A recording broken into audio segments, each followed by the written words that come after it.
Benvenuto and hello folks in Dragon Keeper 96600. I don't know more than 2 words of Italian, but that basically makes me the same as Charles Martinet, so you know, whatever. We're here for yet another film commentary, and we're going to watch the animated 1986 movie Super Mario Bros. And the Great Mission to Rescue Princess Peach. But first we're going to start off with some Earthbound. What? Okay, so Mario's playing a video game, but it's Earthbound. I bet he's playing that game thinking, boy, I can't wait till Super Smash Bros. Comes out so I can kick that kid's ass. I'm gonna fucking destroy him. Kid, you, me, hammer set on! So anyway, bit of trivia for you. This movie is actually the first ever movie to be adapted from a video game. This movie came out in 1986, a mere 3 years after the Mario Brothers game first came out. Not Super Mario Brothers, just Mario Brothers. So Mario Brothers was the debut of Luigi, and 3 years later they're like, yep, we're ready to make a movie, and here it is. This movie has never been released outside of the US, and I don't think it's ever gotten a DVD release anywhere. It got a VHS release in Japan. I think it was straight to video. And it's only like an hour long, which is it's really amazing at this point in Mario's development, where they didn't really have much lore to go off, that they could squeeze an hour out of this. Because Mario is basically the main example given, or at least the main example I always give, of just a bare bones video game story. Hero rescues princess from dragon. That's it.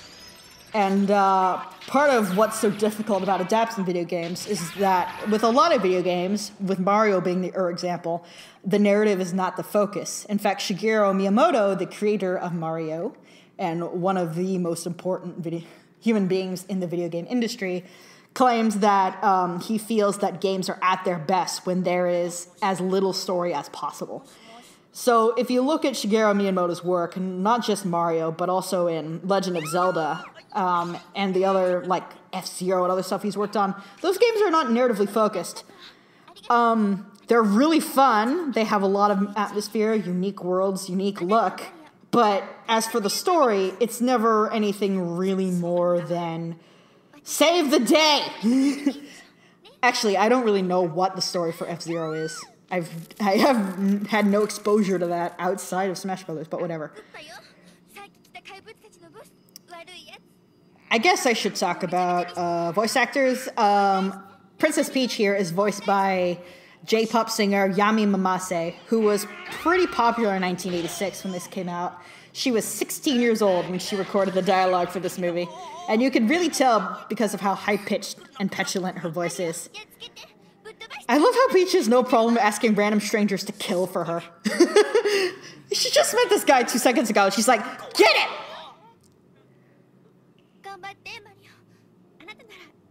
Look at her hair. I feel like why Peach has such big hair even to this day is because she was invented in the 80s. What's weird is, this just occurred to me, but this movie came out before the Super Mario Bros. Super Show, which had Princess Toadstool, which is understandable because at the time that was Peach's American name. But also it had her with red hair, which matches her sprite. But here she's got yellow hair like her modern coloration. I don't know what that's about. So you would think with this opening narrative of Peach and King Koopa having come out of the game, you think that the story would then be, well, Mario now has to go into the game to save them. Not so.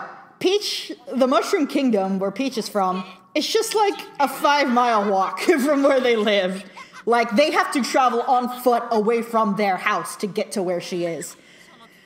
There is no explanation ever given as to why she came out of the game, or even how. She just kind of was in Earthbound for some reason. Was Earthbound even out when this came out? I don't know. She left her necklace behind.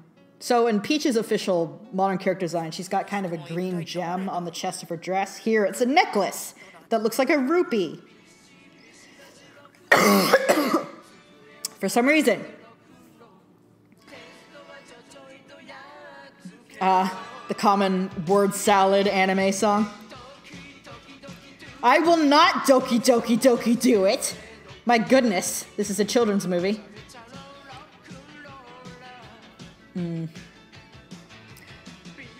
Smash through the brick blocks that bar away, yeah. No time for fear, just let it all fall away. Actually, one thing I just noticed is that even though Luigi wears yellow for some reason in this movie, in these opening credits, when the few times he appeared, he was definitely wearing green. Maybe it was due to the weird shading, but it looks like he's wearing green in this opening, like, still etches, which is weird because he's in yellow for the rest of this movie. I don't know why he's in yellow.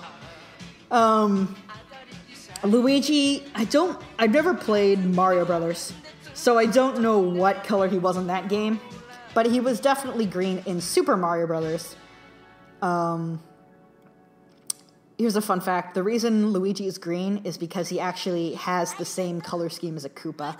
Like, they just took the Koopa colors and they, like, rearranged them into Luigi's sprite. So if you look at Luigi's skin tone in Super Mario Brothers, it's slightly yellowish.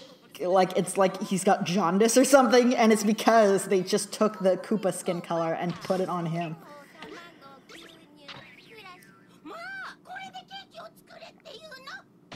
So Mario and Luigi have, like, differing traits, and particularly with Luigi, it's hard to tell, like, what traits originated where. Like, Luigi is definitely taller in this movie than Mario, or at least leaner.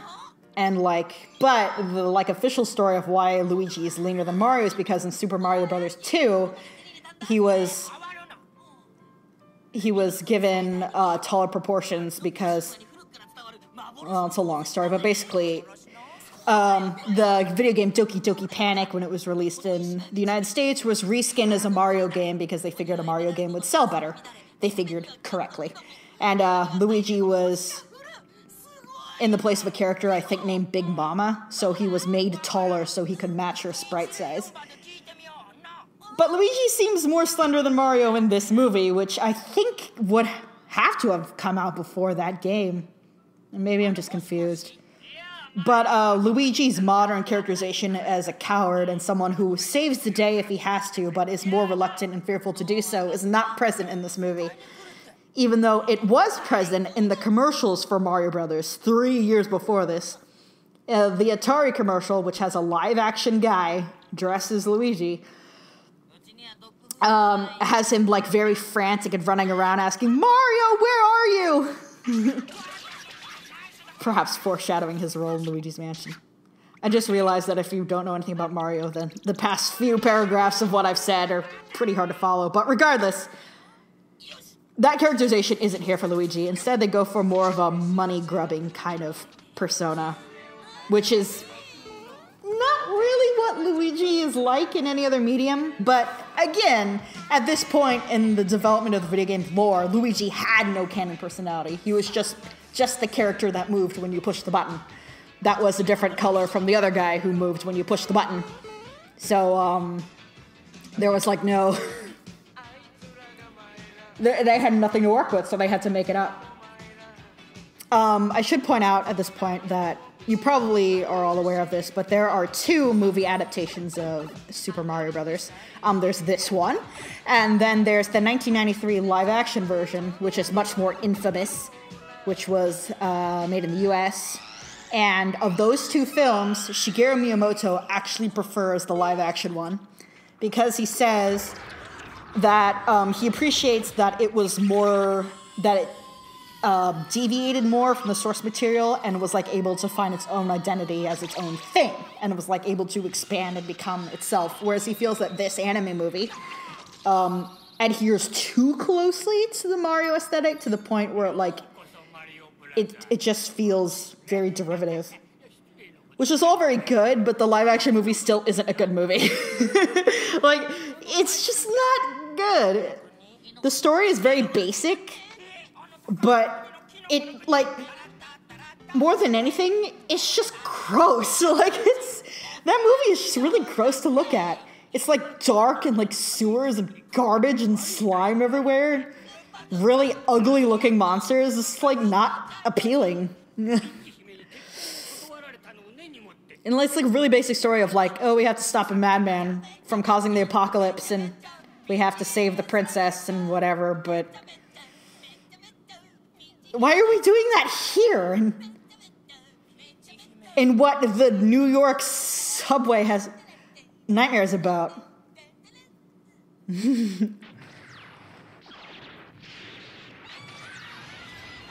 And here's the opening to Super Mario Galaxy. Fight! Launch the cannons! Hey, you guys want to hear my Toad impression? What's this icky? Paint like goop! It's moving! It's so hard for me to do the Toad voice that I actually end up sounding more manic than Toad does in the cartoons. Because I just have to push it out past my phlegm. Yeah.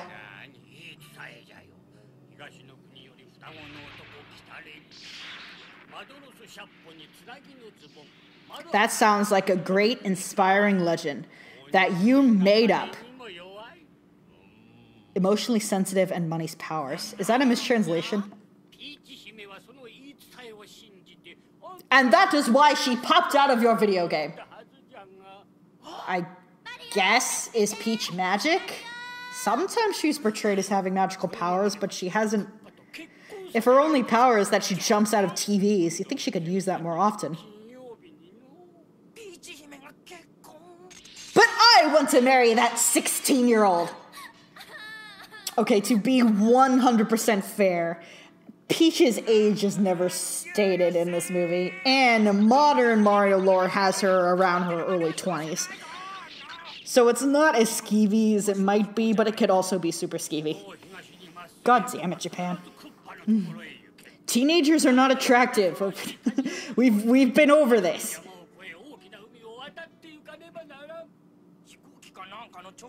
By the way, what am I wearing? Mitsu no power. I'm pretty sure Triforce is a liberal translation. Just a bit of freedom taken with the subber here. I don't think that that's actually the term he uses. Triforce is from Legend of Zelda, not Mario. So it seems very like weird. It's like that had to have been a conscious Zelda reference that the subber made. Although Peach's necklace does look like a rupee, and whatever.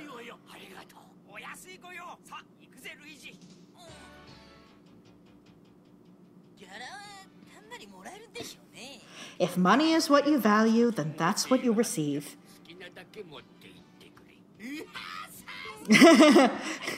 See, this way I don't actually have to pay them jack squat. They can just find shit. The dog was invented for this movie, and so was this, like, Yeti-looking old man guy. Not that there haven't been old mentors. What? He turned into rotten mushrooms. Why did he do that? And now where are they? What is this? Okay, so now... I don't understand any of this. God damn it, 1986! Do you think people thought of this as trippy back then? Or were they just like, yep, colors, it looks good. I love hair metal. Let's see what was popular in the 80s. Rubik's Cubes. Okay, so those coin sound effects, as you probably noticed, are ripped directly from the game. Like, it's the same sound. Which is not a big deal. But also... through various points of this movie, they'll just give up and start just using, like, the score from the games. Like, the 8-bit music in place of this film's score. It's probably saved them quite a bit of money. They used up all their funds on the bishy-bushy rock and roll! they had to... You gotta cut corners when you can, man. It was too early to make this movie. What did we light on fire? There's no firewood, and yet we have a fire.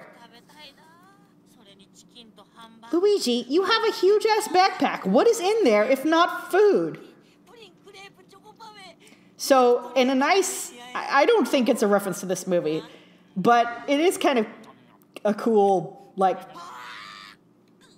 coincidence, I guess, that Mario, if you leave him idle in the games, he will fall asleep and he will dream about food, just like he's doing here. Considering how little they had to work with when making this movie and how obscure the movie itself is, it is kind of fun to spot which traits actually carried over to the modern interpretations of Mario and Luigi.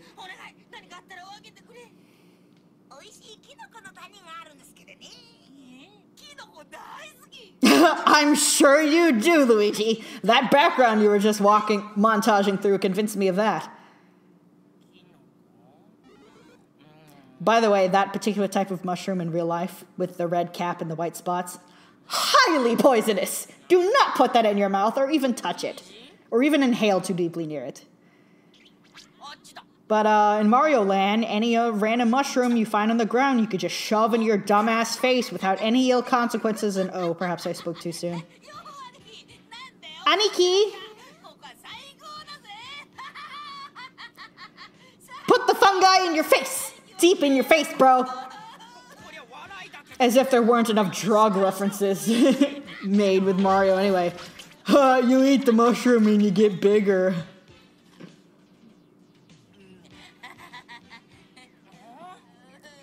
God damn it, Luigi. The only reason you're here is because the legend specifically mentioned twins. I wouldn't have brought you along willingly, Luigi. But he just had the laughing shroom and the crying shroom in close proximity. That's obviously not how it works.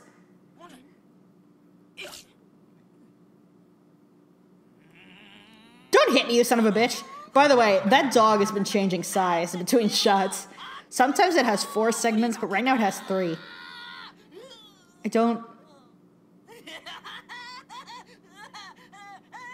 I think you killed him. What the hell, man? Oh, I beg somebody at a panel to ask Charles Martinet to say, "What the hell, man?" in Luigi's voice. I can't even imitate it. I'm not very good at imitating Luigi. Hey, those birds are just a voice actor saying the word peep over and over. I said it once before and I'll say it again. There is no Japanese Frank Welker.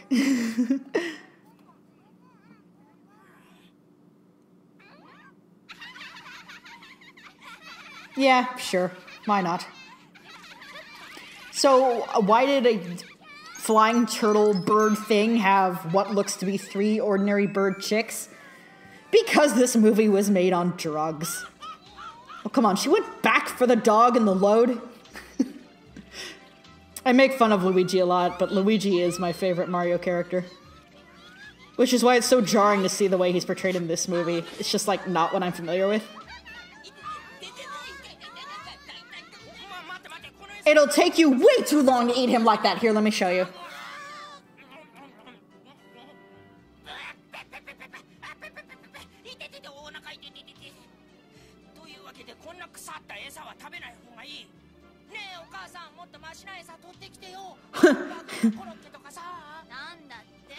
Oh, the bird talks. Sure.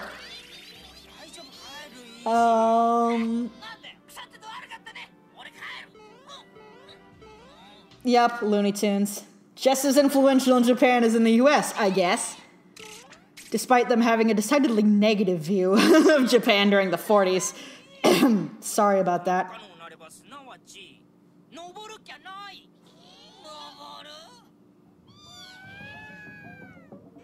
Well, this should be easier for you, Luigi. You jump higher than Mario anyway. Oh my god, the dog has hands! Of course, this is a type of movie where they just happen to stumble across the shit they need. I can tell that this mushroom is different from all the other mushrooms we just walked past because it's in a hard-to-reach place. That's kind of how these video games work. Why is it in ice?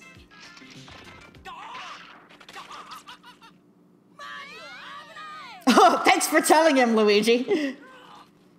So, I mentioned that this movie came out 3 years after Luigi was created. I guess I could say some things about Luigi's conception. Or more accurately, his creation, because Luigi's conception is gross and I don't want to know about that. More game sound effects. Anyway. Luigi was created because Shigeru Miyamoto saw a game called Joust, which had 2-player. And Mario had previously appeared in a game called Donkey Kong and Donkey Kong Jr. And those games are single player. But since seeing Joust, Miyamoto wanted to have like a 2-player thing in his Mario game. So they created a palette swap of Mario, and they named him Luigi. Now, the exact reason for Luigi's name is different depending on who you ask. One theory cited on the Mario Wiki is that Luigi was named after a nearby pizza place that was, I guess, near Nintendo headquarters that was called Mario and Luigi's. But that seems like too much of a coincidence, so I'm not sure I buy it. The other theory is that Luigi was named after the Japanese word Luigi, which means similar, referencing the fact that Luigi is at that time was just Mario, but in different colors. And if you spell Luigi in katakana, it would come out as Ruigi. I find that to be the more likely theory, but the Mario Wiki claims that's just a coincidence, so whatever. Can you imagine if the scene was done with Toad's modern voice actress just screeching? Endless screeching.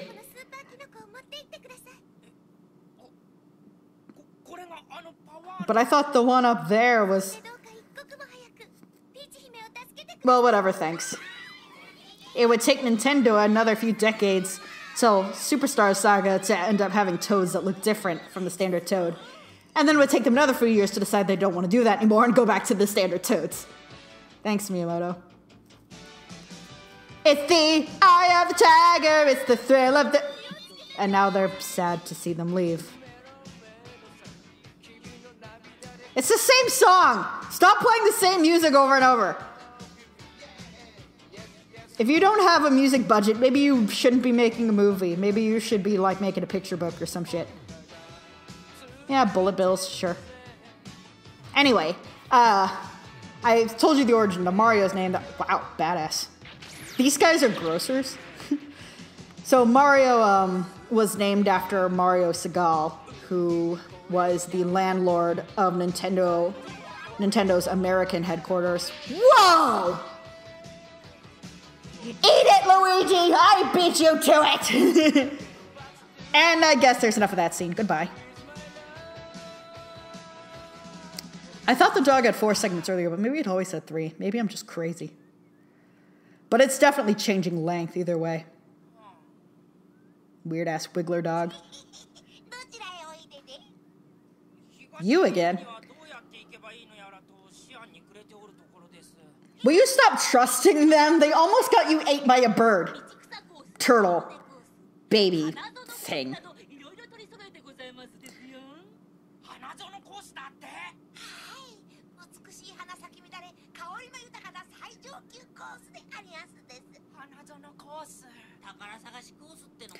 Luigi, shut up! Just shut up!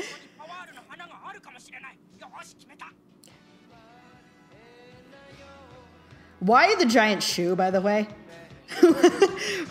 Why anything? It's just occurred to me that it must be pretty strange for somebody who's unfamiliar with Mario, if they were to watch this commentary, and like to see like what I'm objecting to as weird, and then what weirdness I'm just accepting is like, oh yeah, Goombas, I could tell right away. Like that weirdness is weird, but not that weirdness. That weirdness is fine. So these are piranha plants.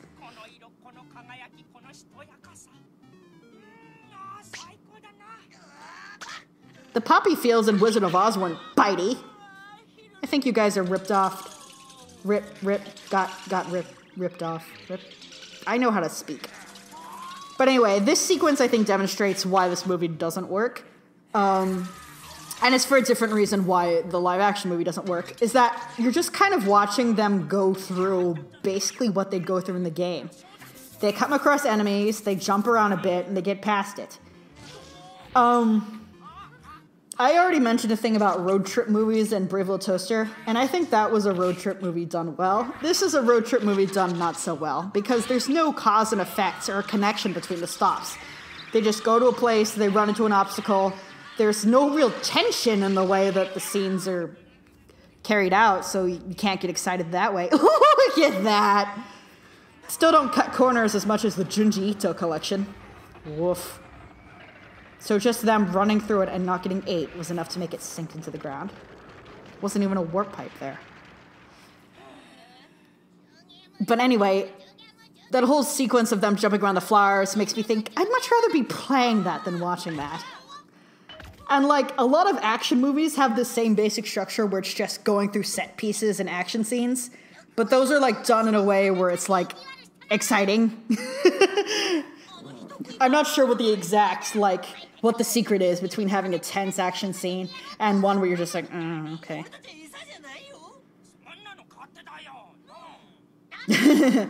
Fine. Can I feed you to my piranha plants? No.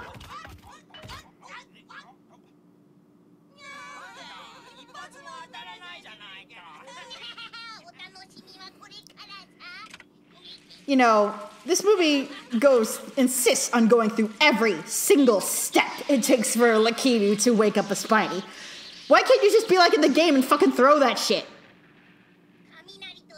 And they're just standing there waiting for him to get finished. It would actually be really funny to me if they just left. Like, legitimately funny. Like, hey! Are Spinies your least favorite Mario enemy? Because they sure are mine. I hate these fucking things. So both the Lakitu and the Goombas are voiced by female voice actresses. You know who else has a female voice actor? Bowser. I'm dead serious. Did I explain this already, or did I not get a chance to get to it? No, I don't think I did. Apologies if I explained this already, but King Koopa in this movie is voiced by Akiko Wada, who is a female rhythm and blues singer. I don't know why they got a woman to voice Bowser. And furthermore, I don't know why both Bowser and Peach are voiced by singers. Those Spinies are huge.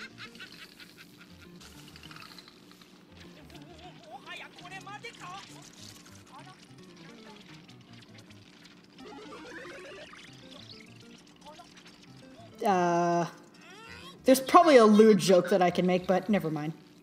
He's getting nailed in the ass. Like, comment, and subscribe. How much of this commentary is just going to be me quoting Game Grumps jokes? Most of it, I hope. So, Mario was saved by sheer dumb luck. I'm not even sure what the goal was for this movie. It wasn't to tell a story. It wasn't to be exciting. It wasn't to be funny. So what was it? And it wasn't even successful as a cash-in. Since it's so obscure. The Kidu. Here's the thing. When I was a kid, I always thought it was pronounced Lakitu. Like, because, I don't know, it was spelled such a way that it could be pronounced that way. But like everyone I've ever talked to, my friends and Let's Players, they all pronounce it Lakitu. I'm like, okay, I guess all of you are right, so I'll say Lakitu as well.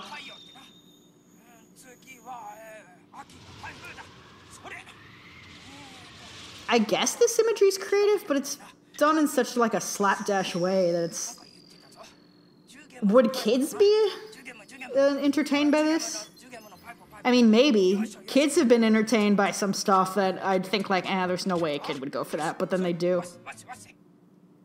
It is a little funny that they're just getting bored waiting for him to figure it out. But like, I remember when I was a kid, a movie that I watched over and over and over was the Tom and Jerry movie. The one where they talk. I'm dead serious. I watched that movie so many times. And even my little brother, who's younger than me, obviously, because I said he was my little brother, but he's a big Tom and Jerry fan, and he was one when he was like 9, because Cartoon Network aired Tom and Jerry so much. And even he couldn't believe that I used to like that movie. Like, when he was a kid, he's like, you like this? It's like, you got the flower by... I have no idea why. I guess it was just time in the movie for you to get one. Mario doesn't get a kiss from Peach in this movie, but he did get one from Toad. You lucky scamp. No, not the Doki Doki song again! This is not Okie Dokie! Do do do do do do do do do do do do do. I guess those are supposed to be Buzzy Beetles. I love how him finding out what the thing does, what the power-ups do, is always done in this montage. It's like 2 seconds. It's like, yeah, the mushroom makes you giant. Yeah, the flower makes you shoot fire. Like, there's no build-up to it or like discovery of it. It's just like they're assuming that a kid who's watched this already knows the game, so they already know how this shit works. Which begs the point of what the point of the movie is.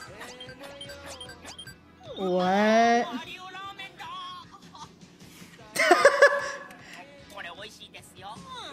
Junk food. How much better would the Mario games be if when you hit a block you got ramen instead of coins? I would find that a much better prize. You won't get extra lives from that though, so maybe not.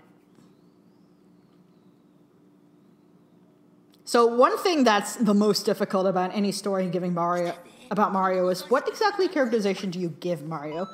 Even in the Mario games that have escaped Shigeru Miyamoto's influence, like the first 3 Paper Mario games, that have in-depth stories, usually don't make Mario the focal point of that stories. The story is the focus.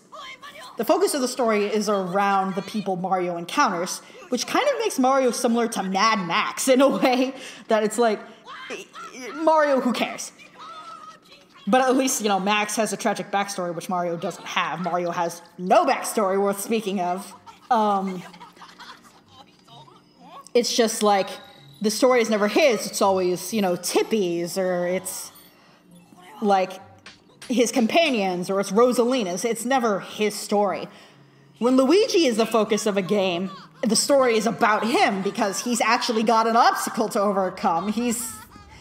In the modern games, you know, he's fearful and reluctant and has to overcome his own failings and his own insecurities to succeed, which is what leads me to think that the one structure they might go through for the Illumination animated movie is that they might have Luigi actually be the main character, which is weirdly what the live-action movie ended up doing.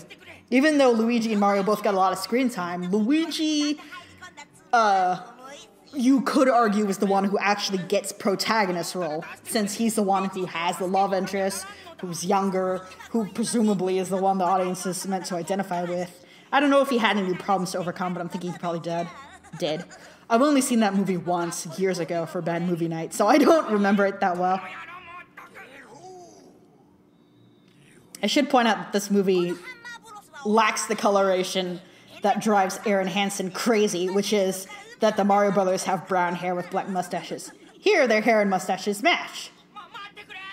Which they could do in any of the modern games, but they just choose not to because, I don't know, I guess they figure their mismatched look is iconic. Though in some of the art for Odyssey, it looks like they've gone the opposite route and had the hair and mustaches be the same shade of brown. But not in Mario Tennis Aces. I'm talking about hair and mustache colors now, folks. That's how invested in this movie I am.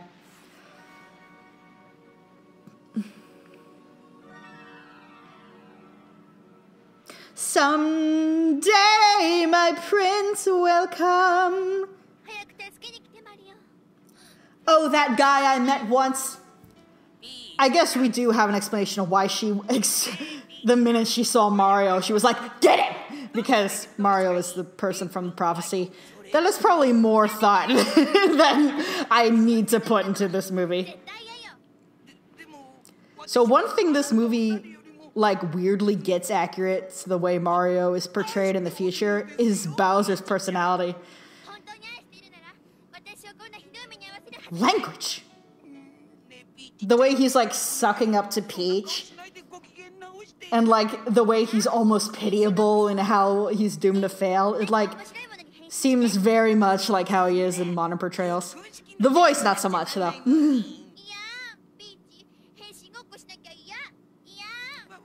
I'm 16, can you tell? What is a Pokero? By the way, Bowser cannot shapeshift in the games. Oh my god! What in God's name?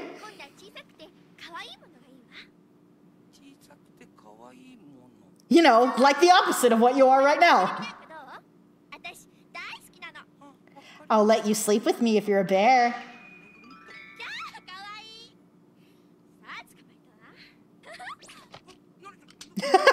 Yeah, she was ready. I know a lot of people don't like Peach in general because she's, you know, damsel in distress, and she does spend a lot of this movie screaming and telling other people to save her. But I feel like Peach is at her best as a character when, in spite of her being kidnapped, she still, like, tries to be a leader and, like, take initiative and, like, help Mario. Like, I don't remember what game it was. I think it was Super Mario World, where, like, during the final boss fight with Bowser, occasionally she'll pop out of Bowser's, like, clown cart, scream help, and then throw a mushroom at the Mario Brothers to help them. I kind of like that about Peach, and I know for a lot of people they say that's not enough help, and they say that she's useless, and she has that green gem back in her dress that was missing earlier. That's weird. But now you must marry me! Princess Tutu, anyone? No? But, yeah, I like that she tries. And I also like that she, like she still goes on, like, vacations and travels and stuff, even though she's the world's most frequently kidnapped woman, that she still, like, wants to do her own thing and, like, travel and, like, not always be in rooms with, like, locked doors and 50 guards around. It's like, I actually don't have to do that. I do kind of, I respect that. But I feel like I know another reason people don't like her is that they feel like she owes Mario something for him always saving her. Which is, like, really skeevy when you think about it, how mad people get that Mario, that she, like, refuses to, like, romantically commit to Mario. Even though he saves her all the time, it's like, she doesn't owe him that either. And the fact that Mario continuously saves her is, like, a sign of how good he is, not of how selfish she is.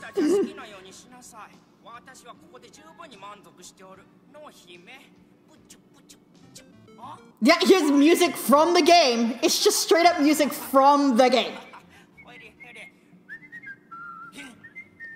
I think I also read this on the Mario Wiki, that Mario and Luigi are plumbers because they, like, travel through pipes, but I think they were established as plumbers, like, in Donkey Kong and Mario Brothers, because somebody told him, hey, Mario looks like a plumber. And Shigeru liked the idea so much he made it official. Because, like, I guess he does? Though, in my opinion, more plumbers ought to wear overalls. It would save us from some unsightly sights. I'm talking about butts! Yep, now just like in the game, we're fighting a Hammer Brother. With a blue Wiggler dog, just like in the... Wait. Nah. Oh.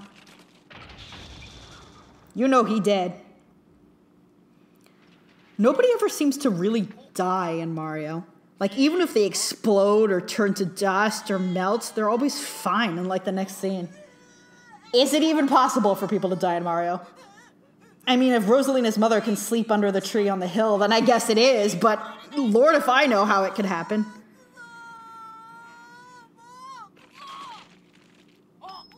What? Wait, when did the star get in his backpack? Why did the coins turn into rocks? Why anything? Oh boy, water levels. Everybody's favorite type of level. Bring that sweet white butt. What are more Game Grumps things I can quote? I'm a squid if you haven't noticed. Maybe I should have waited until Blooper was actually on screen to do that. Seriously, at what point did Luigi put the star? Was it when he was digging that hole in the floor? Did he just happen to find it? You know, it seems weird considering how many times Mario has almost died that for me to describe this as a low-effort adventure, but it really is a low-effort adventure. Fucking Luigi had to find the star for him!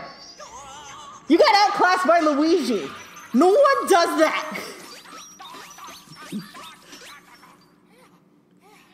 That was our cheep. Don't know why it came out of a flat.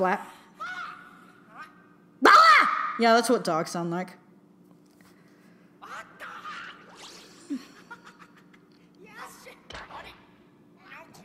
Fucking clams! The stupid fucking clam! I wasn't expecting to reference this Legend of Zelda Game Grumps things.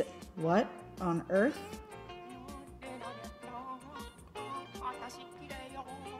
You know, how is he breathing? That's my question. Keep in mind, this was plan A.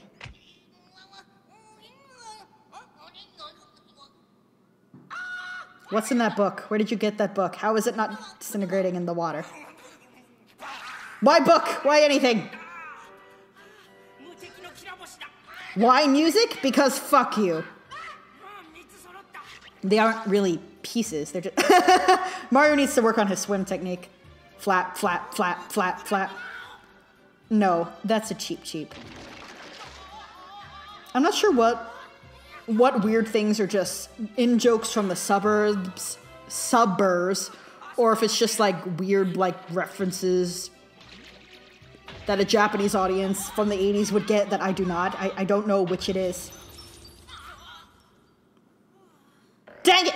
You fish! Ah! Looks like we found Captain Salazar's ship. That's handy. There's a blooper! Ah, should have waited till now to make my blooper joke. I'd just like to pull off your face with my suction cups. Yes, blow the air in the sail underwater.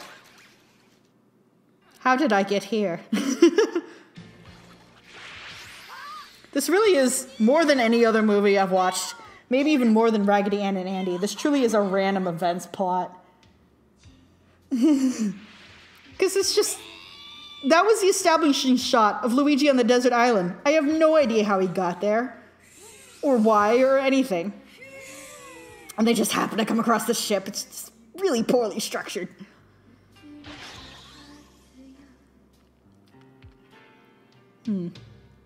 I wonder if anyone was drunk on the set of this movie, like they were in the live-action one.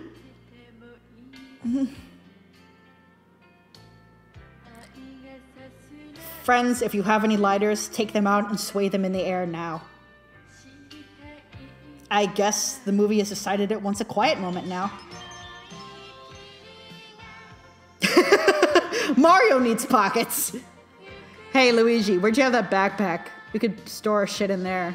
We could... No. Every night, I'm lying in bed, holding you close to my dreams. Whoa. Hey, folks, how do you like this? This is Luigi's pipe cannon. Do anything for you? Okay, you know how in Mario Tennis Aces there was that promotional art of Luigi? He had like a clearly visible package. Hey! Cheater. On a blood moon, no less. On Friday the 13th. That bodes well. But anyway, you know how in, yeah, I was saying, like, anyway, Luigi's Batch. So I played as Luigi in Mario Tennis Aces, and it turns out his special shot is called Luigi's Pipe Cannon. So from now on, I'm referring to Luigi's Batch as his pipe cannon. Thank you.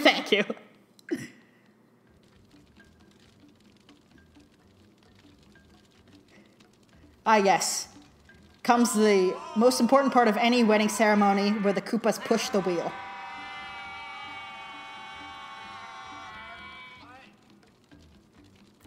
Bowser, I implore you to close your legs.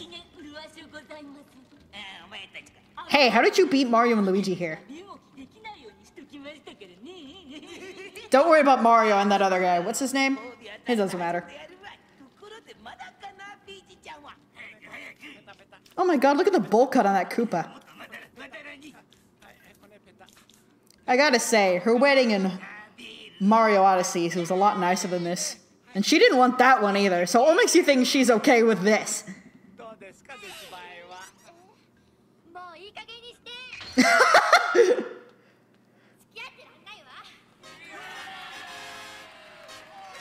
Yes, Peach, you shall be married in the traditional butt hat.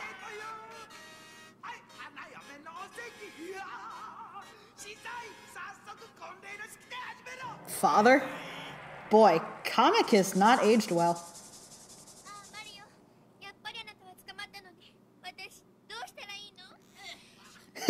Yes, row the nothing. That's right, row your nothing. Stop shrieking at me, damn devil dog.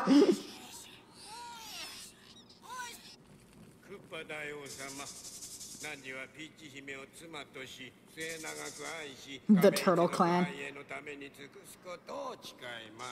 This isn't so different from Mario Odyssey. It's kingdom, it's covered with Koopas, there's fire. It needs to be a bit more Japanese, though. Everyone, take out your oddly pointy hats. We're getting married while sitting here? I demand a cake! Yeah, if you just keep pestering her, I'm sure she'll say yes. Okay, guys. I probably should be the one to tell you this if no one else has. And maybe I've mentioned this on this channel before. Women fucking hate it when men tell them to smile, okay? And I feel like there are some men who tell women to smile who knew that. But I know we have gorgeous smiles and I know you want to see them. But there's certain things you're not supposed to just say, right? Telling a woman to smile is one of them. Women... That's a good way to make a woman irritated with you is if you tell her to smile. So if you're trying to piss her off, maybe you should come up with something better to do than try to piss people off intentionally. Oh, were we supposed to use cement on the castle? Or mortar? Or even duct tape? No two Goombas have ever caused this much trouble for the Mario Brothers. Not even Captain Goomba caused this much trouble for the Mario Brothers. He didn't even see them once. Peachihime!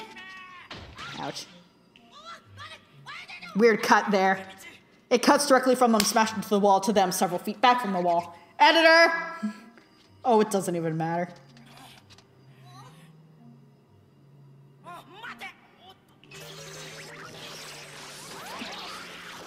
Wait, why did that thing coming through make my hat stick to it? Choppy animation! We're running out of money! Come on, let's go, let's go! This actually does kind of look like the final level of Super Mario Brothers. You go through the castle and there's fireballs.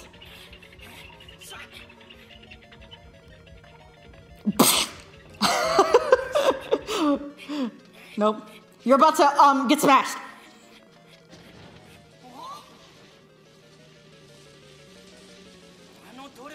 What? How would he get to them? He can't fly, and he isn't fireproof. Somehow. God damn these Goombas. And your midsections are miscolored. Why'd you tell him that? The Goombas have little hands. Okay. Whee! Woohoo! Yeah! Oh my god, the little hands! I can't handle the little hands. Hey, instead of giving the Goombas little hands that they don't have, why not just have a different Mario enemy be the recurrent lackeys? Gold and silver, silver and gold, woohoo! Nothing. Keeps vanishing though as soon as you get it. People say this is out of character for Luigi, but it's basically what you do in Luigi's Mansion. When you're not sucking on ghosts, it's money. It's money time. In fact, sometimes it's money time when you are sucking on ghosts. Multitasking.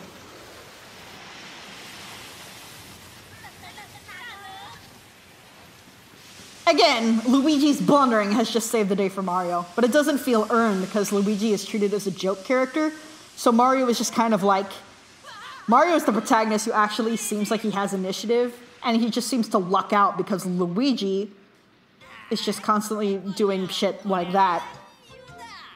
Luigi, put your shirt on! We don't need to see your pipe cannon here! For the last time, this is a kid's movie!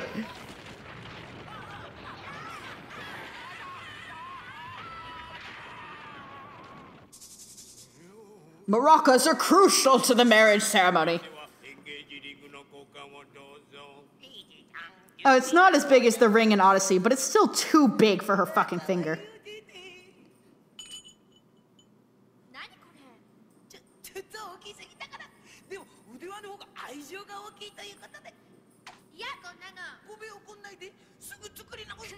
Yes, the ring is the problem, Bowser. You know who this version of Bowser reminds me of? The fucking Ice King. I mean, this level of cluelessness could only come across from a cursed crown that gives you... whose curse is basically the child introduction metaphor to, like, dementia. If we want to get grim. Why did that happen? Are those Goopas dead? Well, if Princess Peach can survive a rock to the head, then I suppose the Goombas have a chance. Jump sounds! Luigi keeps meaning to take Mario to the doctor for those weird boingy sounds he makes when he jumps, but... Honey, this wedding was ruined already. Did you see the decorations? Mario, you've got the pieces. Kick his ass. Doggy! And your little dog, too.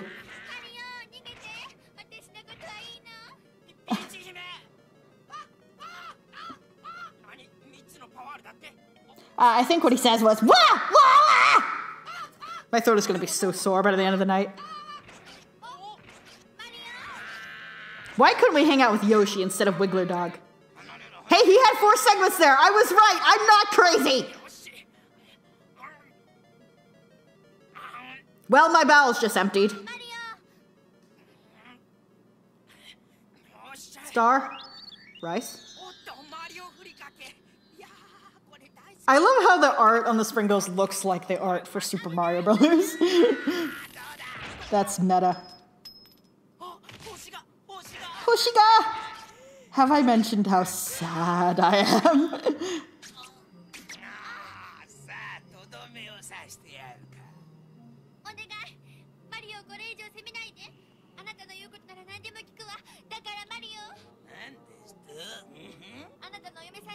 Oh. That sounds like it'll be a happy marriage. You want a woman to marry you? Just threaten someone she cares about.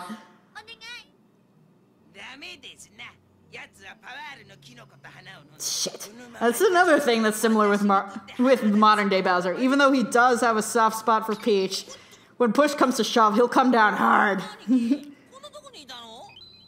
Luigi, you always stumble just where you happen to be needed.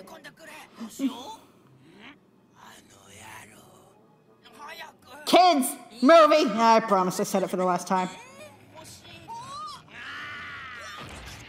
Dead! Well, we have to start over at World 1-1 now.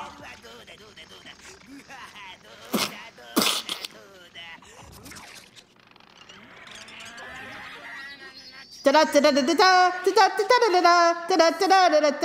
don't want to finish. Oh, fun fact. The first Donkey Kong game, in its original conception, it was actually supposed to be a Popeye game. But they couldn't get the license, so they made Mario to fill the place of Popeye. So the Popeye illusions may be intentional. But most likely not. So I guess the twins really were necessary. One guy to beat up Bowser, and the other guy to blunder into everything that made that possible. Can't wait for them to recreate that for Super Mario 64. Bye! Huh.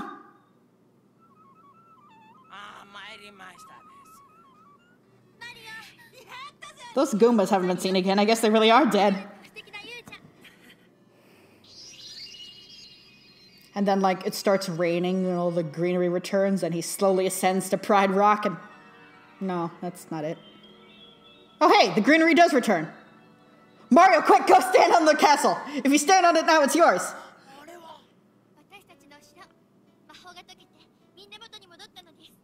It makes sense if you don't think about it.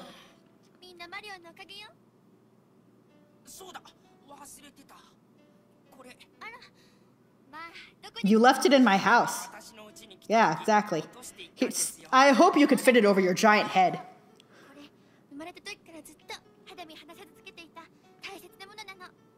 Oh, he does get a kiss. Haha.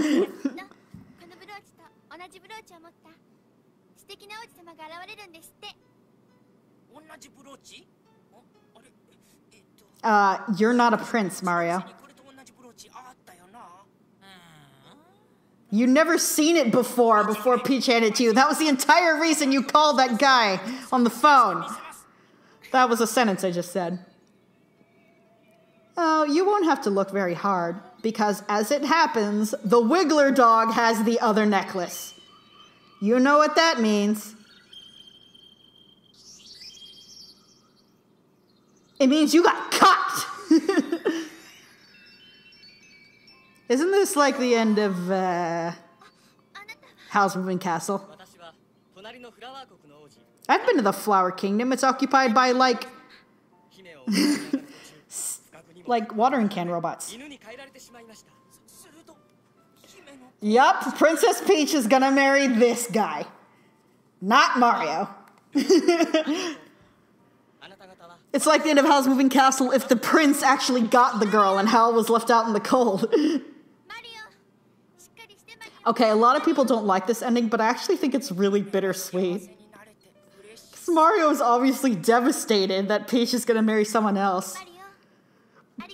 But he accepts it. You know why? Because he loves her. And he wants her to be happy, even if he's not there with her. It's really sweet, okay? But I do want to point out this one thing about this. So basically the plot of this movie is that Mario set off on this quest to rescue Princess Peach, only to find that a transformed creature he had met earlier was actually the true form of her fiancé. And by reuniting them, he has accomplished his mission, but has his heart broken. That is the exact story that Luigi tells in Paper Mario: The Thousand-Year Door. In his version, it's Princess Eclair, and it's a king and not a prince, the Chestnut King, and instead of being an ally, it was the villain. But it's the same basic story. Luigi ripped off the plot of this movie for his stories in The Thousand-Year Door. You piece of shit, Luigi. Did you really think that we wouldn't notice that you were ripping off the plot of an anime movie from the 80s? You son of a bitch. But anyway, since Super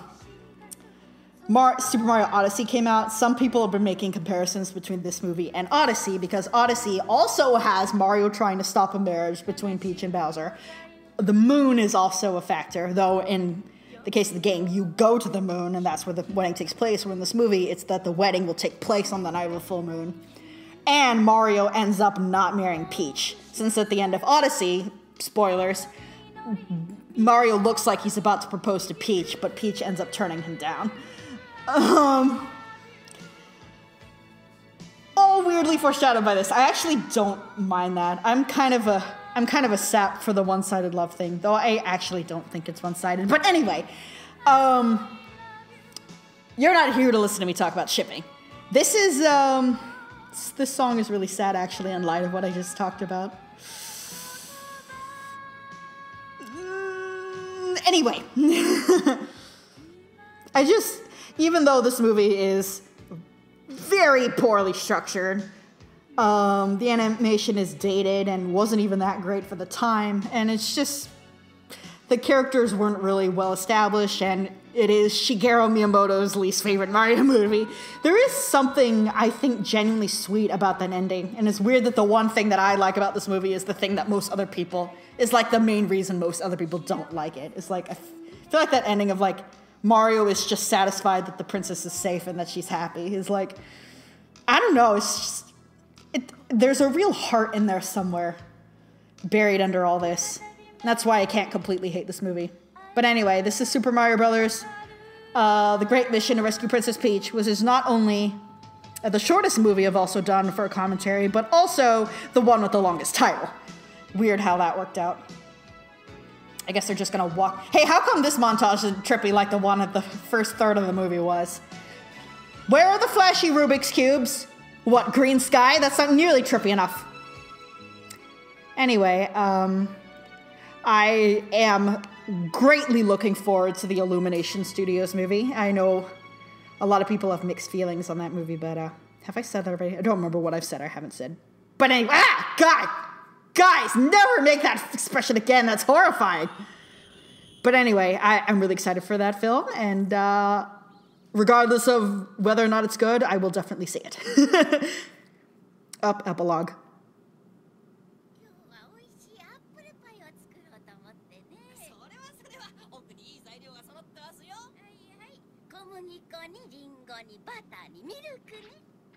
Yep, Bowser is now working for the Mario Brothers, because why not?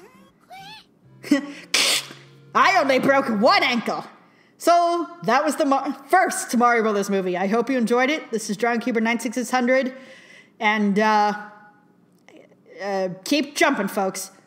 Or whatever, that was terrible. Enjoy Mario Tennis Aces, unless, of course, you have not bought it, in which case, enjoy whatever it is you happen to enjoy. This is DragonKeeper96600, signing off.